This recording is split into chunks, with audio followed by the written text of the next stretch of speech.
চালচলনে মনে হচ্ছে 4 বছরের এক শিশু, কিন্তু আসলেই তার বয়স 24 বছর।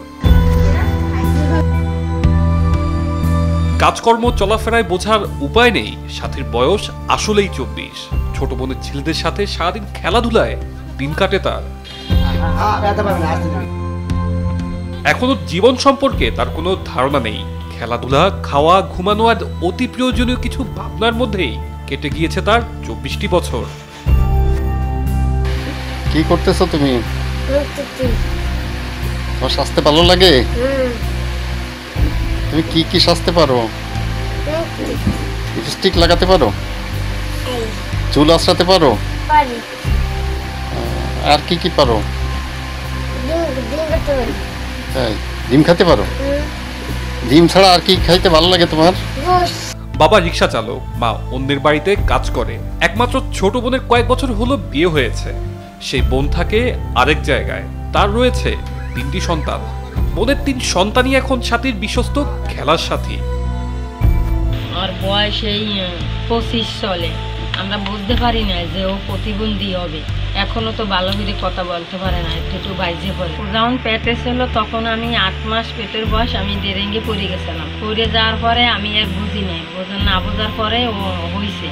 হওয়ার পরে 7 বছর পরে ও কথা বলা দিছে, একটু কথা বলা দিছে। আর পানি খেতে গেলে ইশারায় দেখাই দিত। হওয়ার পরে ডাক্তার দেখাইলাম। ডাক্তারে বলে যে না, ওর সমস্যা আছে, ওরে টাকা নিয়ে চিকিৎসা করা লাগবে। তা আমার দ্বারা তো সম্ভব না, এত টাকা পয়সা আমি পাবো কোথায়?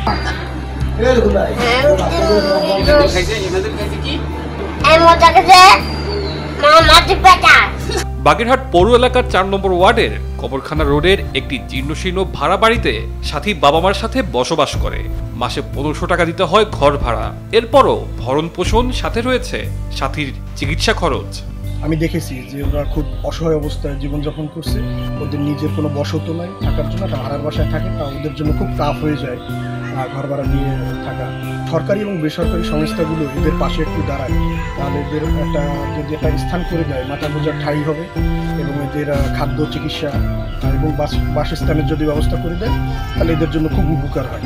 ডিম, মুরগি সহ প্যাকেটজাত খাদ্য সাথীর খুবই প্রিয়। কিন্তু দরিদ্র পরিবারটির বাড়তি আয় না থাকায় সাথীর ইচ্ছা ও চিকিৎসার খরচ চালাতে হিমশিম খেতে হয় বাবা মাকে। ভাঙ্গা ছিল ঘর যেমন ধক না, ভালো না। মাস গেলে 15 টাকা কারণ ভাড়া নিয়ে আমাদের মেলা কষ্ট হয়ে যাবে। ও যা খাইতে আবদার করে তাতে আমরা যেতে পারতেছি না। আর বাপ একটু রিক্সা চালায়, আমি একটু বাসায় কাজ করি, কোনোরকম চলাফেরা করি। ভাড়া বাড়ি খাই, 1500 টাকা ঘর ভাড়া। আমরা প্রতিবন্ধী ভাতা পাই, হাতে হয় না, হরে খাওয়া ভালো মন্দ খাইতে দিতে পারি না। সাথীর সরকারিভাবে প্রতিবন্ধী ভাতা পেলেও তার হচ্ছে না সুচিকিৎসা। সরকারি বা বেসরকারি উদ্যোগে মাথা গোঁজার ঠাঁই হিসেবে তাদেরকে একটি ঘর দেওয়ার দাবি প্রতিবেশীদের। থাকার জায়গা একটু হইতে তাইলে তো অনেক কষ্ট করে, ভাড়া থাকে, ঠিক মতো পয়সাপাতি দিতে পারে না, মেলা অসুবিধা আছে। তাহলে আপনারা একটু চেষ্টা করেন, একটু যদি থাকার জায়গা হয়। সাথী ছোট বোন বললেন, ছোটবেলা থেকে তাকে যতটুকু দেখেছি এখনো সে ঠিক ততটুকুই। আমার ছেলেদের যেটুকু বুদ্ধি ওর মাথায়ও ঠিক ততটুকুই বুদ্ধি। আমার বড় বোন, আমার 4 বছরের বড়। আমি ছোটবেলা ওর যতটুকু দেখেছি এখন আমি ততটুকু দেখি। আমার ছেলের সাথে ও খেলাধুলা করে। আমার 3টা ছেলে তো, তার সাথে খেলাধুলা করে, সারাদিন ঘুরে ফেরে, ঠিক মতন খায়। আর ওর কোনো বাইরের কোনো চিন্তা না। আমার ছেলেকে যে বুদ্ধি, ওর মাথায় সেই বুদ্ধি। বাবা মা কখনো বুঝতেই পারেননি যে সাথী বড় হয়ে প্রতিবন্ধী হবে। জন্মের 7 বছর পর শিখেছে কথা বলা, তবে এখনো স্পষ্ট ভাষায় কথা বলতে পারে না সাথী।